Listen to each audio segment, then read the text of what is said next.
Take a good look at the money in your wallet or your bank account.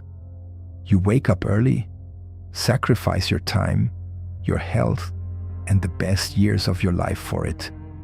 You believe it has real value, stability. But what if I told you you're playing a game where the dice were rigged over 100 years ago? What they teach in economic schools is that inflation, the one that makes the price of meat, gas, and rent go up every month, is a natural phenomenon. The law of supply and demand, they say. But that is a convenient lie. Today, on What They Don't Tell You, we will descend into the dark basements of global financial history. We will reveal how a group of 6 men, whom you didn't elect, forged a hunting trip in 1910 to design a system that would enslave the world through debt. Get ready to discover the secret of Jekyll Island.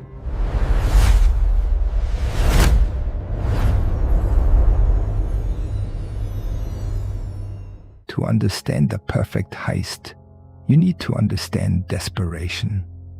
At the dawn of the 20th century, the American economy was the Wild West. In 1907, a devastating bank panic swept the United States. Rumors spread, people rushed to withdraw their life savings, and the banks simply closed their doors. Entire families lost everything overnight. The country was on the brink of total collapse. And who emerged as the great savior hero? Mega banker J.P. Morgan. He locked the biggest bankers in New York inside his private library and forced them to put up their own money to save the system. The media applauded him. But behind the scenes, Morgan and his allies realized a deadly threat. They had almost lost their empires. The enraged public demanded the government rein in the crushing power of Wall Street. But the financial elite knew that if the government dictated the rules, their monopoly would end. They needed a central bank that looked public to calm the masses, but was secretly commanded by themselves. And to create that, they needed to disappear from the map. November 1910. Hoboken Station, New Jersey, in the dead of night. 6 of the richest and most powerful men on the planet board a luxurious, sealed private train car. Together, they represented a quarter of all global wealth at the time. Right-hand men of the Rockefeller, Morgan, and Rothschild dynasties were there. The orders were strict. Absolute secrecy. They were instructed to travel separately to the station and to use only their first names inside. Paul, Nelson, Frank. The official cover story if the press asked. They were going duck hunting in the southern winter. But they weren't carrying shotguns.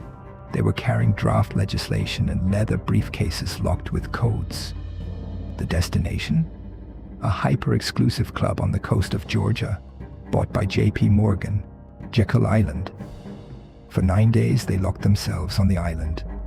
The mastermind of the operation was Paul Warburg, a European financial genius who understood exactly how to use the illusion of money. There were heated debates. They were commercial rivals in the real world. But there, they agreed they needed to form a perfect cartel to eliminate any competition from smaller banks. They wrote what they called the Aldrich Plan. The masterstroke was creating the concept of elastic currency, the magical power to print money out of thin air to lend to the government, charging interest. The government would pass this bill on to the population in the form of taxes. It was the perpetual money machine. But there was a problem. The public hated Senator Nelson Aldrich, knowing he was the father-in-law of John D. Rockefeller Jr. If his name was on the bill, the people would reject it. When the plan leaked and was rejected, they didn't give up. They just changed the packaging. They stripped the bankers' names off it, took the exact same document written on Jekyll Island, and handed it to the political opposition to present. They rebranded the private cartel with a name that sounded patriotic, secure, and governmental: the Federal Reserve. The word federal was a brilliant marketing tool. It makes the citizen believe it's a government agency. But in reality, the Federal Reserve has private shareholders. The media and board politicians sold the idea to the people as the ultimate solution to protect your money against the greed of Wall Street. The regulator would be secretly commanded by the regulated. The people applauded their own poison. But approval wouldn't be easy. There was heavy opposition.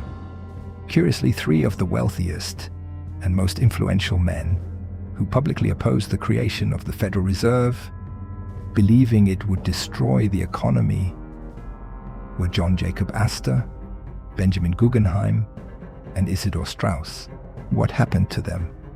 In April 1912, all 3 boarded the maiden voyage of a luxurious ship bound for America. All 3 died when the RMS Titanic sank in the North Atlantic. And the detail the official history prefers to treat merely as a morbid coincidence? J.P. Morgan, the creator of the central bank plan and owner of the company that built the Titanic, cancelled his own ticket hours before the ship set sail.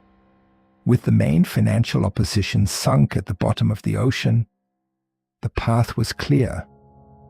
The elite knew how to use the rules of the game. On December 23, 1913, 2 days before Christmas, Congress was almost empty. Most of the honest representatives had already traveled to be with their families.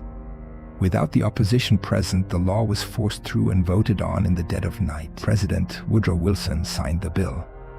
The heist was complete. Years later, President Wilson himself would write a haunting confession in his diary. "I am a most unhappy man. I have unwittingly ruined my country. A great industrial nation is controlled by its system of credit. The growth of the nation and all our activities are in the hands of a few men. But it was already too late. And how does this affect your life today, over a century later?" Since that day in December 1913, the power to create money no longer belongs to human labor or gold backing. It belongs to a computer button pressed by a private cartel. When governments want to wage wars, or when massive banks crash, like in 2008, the central bank simply prints trillions of dollars out of thin air. But wealth is not created out of nothing. When you increase the amount of money in circulation, the money already in your pocket loses its value. That is called inflation. Inflation is not an economic error. It is an invisible tax. It is the silent method of transferring purchasing power from the bottom of the pyramid to the top. Since the creation of the Federal Reserve and the fiat system, the global currency has lost over 96% of its purchasing power. What your grandparents bought with one bill, today you can't buy even a third of. They invented the machine, and you pay for the fuel with your sweat. The greatest fraud in history didn't require a single gunshot. It was executed with pens, paper, and plenty of whiskey on an isolated island for millionaires. The 1913 meeting built the financial matrix we live in today. They design the crises, sell the solution, and pocket the profit. The education system and mainstream media will never tell you this, because they are also funded by the same money that comes out of that magic printer. But knowledge frees you. The more you understand the real rules of the game, the more you can protect yourself and your family on the global board. If you made it this far, you are part of the 1% seeking the truth. Subscribe to the channel and turn on the notification bell so you don't miss the next investigations from OK No Te Contam. Leave your honest view in the comments. Do you think cryptocurrencies like Bitcoin are the only way to break free from this monopolistic 1913 system? Or have the big banks already swallowed crypto too? I will read every single one.